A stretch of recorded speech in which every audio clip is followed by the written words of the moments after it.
we have with us a very special personality, Mr. Edward, who is the president of World Diamond Council. Welcome, Mr. Edward, to the AOJ talk show. Thank you very much. It is a pleasure and an honor to be with you. Yeah, Mr. Edward is joining us from Amsterdam, and thank you for taking your time out. So, straight away going to my question. So, if you see the global diamond industry has been in a little bit of a crisis due to this pandemic. So, what are the critical issues facing the diamond industry right now? Well, I think we have to realize that before the COVID, we were already in difficult circumstances because the recession was going on. We saw very soft retail sales in the United States, in China, and the diamond industry went through a slump in last year, in 2019. Right. So when the COVID started, the industry was in a pretty weak position. And then something happened that in my 50 years that I've been working, I've been retired since a couple of months, I've never seen before that the crisis hit in all our markets at the same time.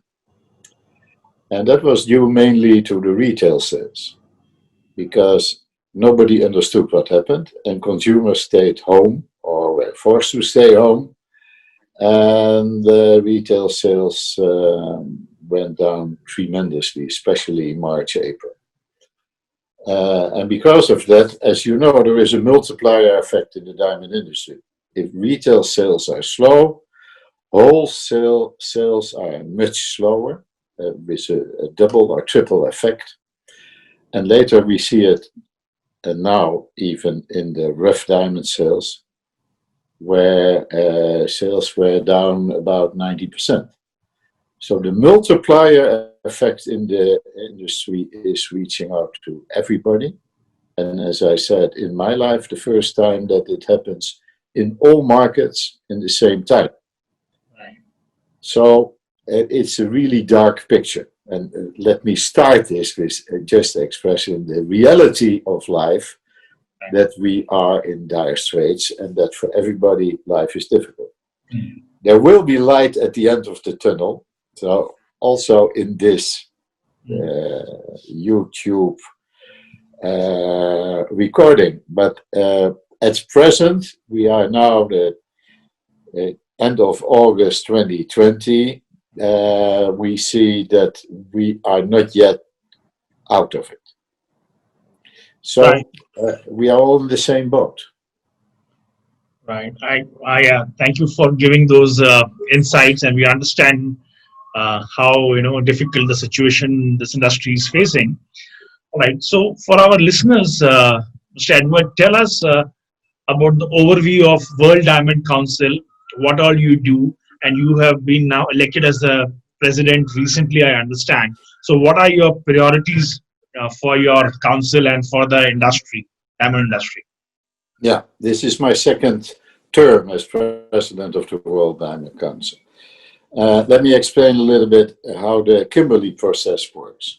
Right. The Kimberley Process was an agreement under the umbrella of the United Nations, dated 2003.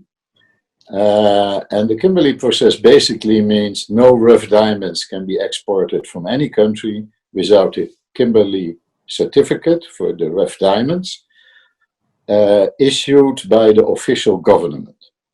And no rough diamonds can be imported in any country without that certificate. And the Kimberley Process consists out of 3 pillars. Today we have 82 governments, so 82 countries vote and form under the UN umbrella the Kimberley Process. And then there are the observers. The number 1 observer is the World Diamond Council, representing the diamond industry, from the mine to the consumer. So all the big mining companies, the big polishing companies, the smaller companies, the trading, the retailers, as well as the service industry like banking and insurance. So all sectors working in the diamond industry are represented in the World Diamond Council. The World Diamond Council is observer to the KP, so we advise. Right. The other pillar is the civil society, consisting out of a coalition of NGOs, non-governmental organizations, and they have also an observer status. And that is basically how the KP works. So it is where the diamond world and the political world come very close together. And of course, majority of governments are from the producing countries, but also from the importing countries. So with 82 countries and governments, the majority of the whole diamond world, I would say 99% of the whole diamond world is represented in the KP. And the KP has worked very well. Because when we started, you remember in the year late 90s, 1997, 1998, there were civil wars in Angola and Sierra Leone. Diamonds were smuggled to Liberia and other countries.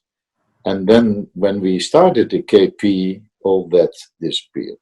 The conflict diamond issue went from what we estimated in those years, about 4% of the world diamond production, to less than 0.4% or less than that today. So it has been very effective both in beating conflict diamonds and making sure, that's our responsibility, that no conflict diamonds enter the mainstream of the rough diamond production, which in a normal year, rough diamond production is about 135 million carats. How much? 135 million carats. 135 million carats. And how much Today, does it translate into the value in dollar terms? Yeah, well, that's difficult to figure out, but let's say that there is somewhere between 13 and 15 billion dollars. And today, of course, production is less and sales are much less. Right. But the $135 million in a normal year, like 2018, represent a total value of the diamond chain from the mine to the retailer, including the gold and the profits and the polishing and everything, of about 85 billion euros. So it is a huge industry that we together all represent. Right. And that is the diamond part. The WDC, the World Diamond Council, is responsible within the KP. Right. And so far actually has been very successful. Right, great. So can you tell us about your membership? How many members do you have under World Diamond Council and under the Kimberley Process? Yeah, the WDC has about 50 members. That's okay. That's all, but they are representing the very big companies in the industry, like De Beers, Alrosa, Signet, and many others. In the polishing, it's the same, and also some smaller companies like myself. And how about the retailers? You also have retailers as members? Yeah, Signet, the largest retailer in the West, and Chow Tai Fook, the largest in Asia, right, and many others. So yes, we represent a wide representation. Right. So just for the knowledge of diamond industry sitting in India, what are your membership criteria and any fees and all? Would you share some details? Yeah, it's not so difficult to become a member, apart from the fact that you have to pay the fee. At present, we are studying the fees because of the difficult situation of the industry. Right. And larger companies pay more than the small companies. But you have to be well known and of a high reputation in every aspect. And then you look at our member list, and when there are two members that you know, you can ask them to support your application, and Refer then it use. goes to that's all. Right. It can be done very quickly. One of your friends has applied for it last week, and now discussed it tonight with my colleagues in the executive committee. Uh, Great. Interesting. I think, yeah, that adds, I think, a lot of credibility and knowledge, I'm sure, to that those companies who are part of, who become your members. Let me say, So, add to that one thing, that the Indian diamond industry is the most important in the diamond world. As we all know, 9 out of 10 diamonds are polished in India, traded correct. in India. And in my opinion, the membership as well as the influence of the Indian diamond industry in the World Diamond Council and also in other diamond organizations must be increased. That's one of the things that I will try in the next 2 years. Correct. I think this is a good message you have given, and this through our medium will spread this message that Indian diamond industry should have more representation in the World Diamond Council going forward.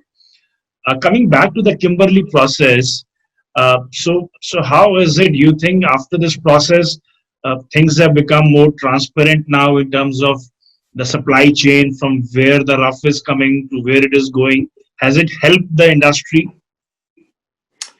I think that's a core question. It's very important because there are two aspects of the whole KP. One is the ethical part of the business, that we as human beings want to make sure that the diamonds that we touch, that they are conflict free, that the people who work for us, whether it is in the artisanal small mining or in the big companies, whether it is in the polishing or in the goldsmiths making jewelry, that everybody involved is working under good social, labor, environmental circumstances, making a living. Right. That's our, I would say, moral duty as a diamante. Right. But there is also another aspect, and that's the business aspect. If diamonds are clean and we can prove it, then what we do is we help the consumer confidence. Because today, and it's all about consumer confidence, today the young consumer walks into the retail store and will ask about what they call blood diamonds. They will ask about provenance, where are the diamond mines. And what you see today is that many companies promote conflict-free diamonds. And they do it in various ways. The mining companies do it with their own brand, like, for instance, the Forever Mark. But other mining companies have other brands, and retailers have brands in which they prove their corporate social responsibility that their diamonds are clean. But the basis of everything is always the Kimberley process. And that is important because the people who are reading your magazine are not only the big ones. There are myriad people in the diamond industry all over the world, but especially in India. Right. For them, it's very difficult to have a brand and prove that these diamonds come from that mine. Right. But if their diamonds, you can prove that they are Kimberley certified in the rough, and therefore they can prove that the polish they sell are clean diamonds, are Kimberley certified originally, then that's the basis that they can guarantee to the trade and in the end to the retailer and to the consumer that the diamonds are non-conflict. And that's what about, because the consumer confidence there is important. And now you see many companies competing with each other, whether this one will tell this diamond comes from that mine, and Right. the other one will tell comes from that country or from this side box. But in the end, the retailers must do the story. We are helped by the advertising of big companies, but the retailer, the last on the above the counter comes the story to the retailer, and he must or she must be convinced that the diamonds are from the right origin, and that's our task. Right. That's what my that leads to my next question. That as a World Diamond Council, what kind of a promotions you do to to grow and develop the diamond industry? I think if you look at what the big companies are doing in promotion, like our members, whether it's De Beers or Rosa or Signet or Chow Tai Fook, they put in a lot of advertising and promotion on the consumer level. Right. Hundreds of millions of dollars. The WDC does not have hundreds of millions of dollars. So our audience must be the professionals. It is you and your readers and your audience that will look at a YouTube or a webinar.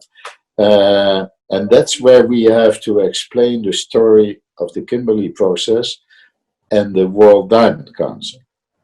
Then it goes from there to the next level and in the end to the consumer. And we are expanding the promotion from the WDC step by step. But we have to do it like so many diamond people, like the expression is a little bit guerrilla marketing. You have to make small steps and see if they are very effective. So this year we'll probably start doing the social media as well. We improve the website so that we make small steps to get there and reach the professional audience, and through them later on also the consumer. But since we are an organization that is limited in its scope and in its finance, because our members pay our fees, we have to do it in a very clever way, like a real diamante.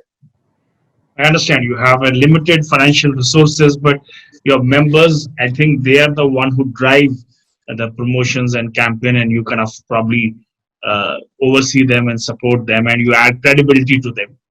My last question is, Mr. Edward, what is your message to the Indian diamond industry? As you mentioned, it's a very dominant in the diamond business. 9 out of 10 diamonds are cut and polished in India.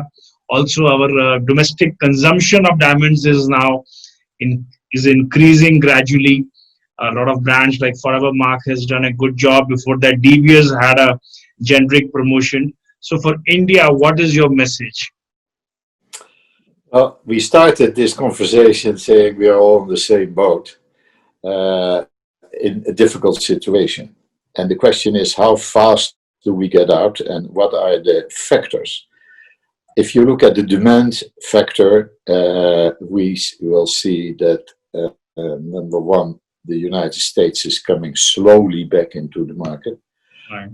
The same for China. You heard Bruce Cleaver talking about the Chinese market in the previous message. And the same is for India. It takes time, but the consumer side, the demand side will come back in the end. There has been some pent-up demand when people had been locked up and they went out, but they still have to celebrate love and life and things that are valuable and emotional to them. And very often a diamond is the symbol of that. The pent-up demand at the moment may be slowing down a bit, but the healthy part will recover when the general economic situation recovers next year, and then when hopefully we have a vaccine and the COVID will get less influential. But in India, you have also not only your one factor is the demand, but you also have the supply side. Right. And there you have a very big number of people in the diamond industry. They are young, they are capable, they are very well educated.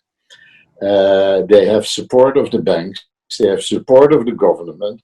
So everything is there to get ready. That doesn't mean it will happen tomorrow. It will happen when the world markets return to more or less normal. Like if I look at my own business in Japan, it went down a lot. Now it is back to 75%. So that's the new normal, probably. An advantage of what we have seen now is also that production has gone down tremendously, which means that the inventories of polished, refer polished, are diminishing. They are getting smaller. The situation is getting healthier. People can pay back their debts. They can pay the banks. And the oversupply of goods is slowly disappearing.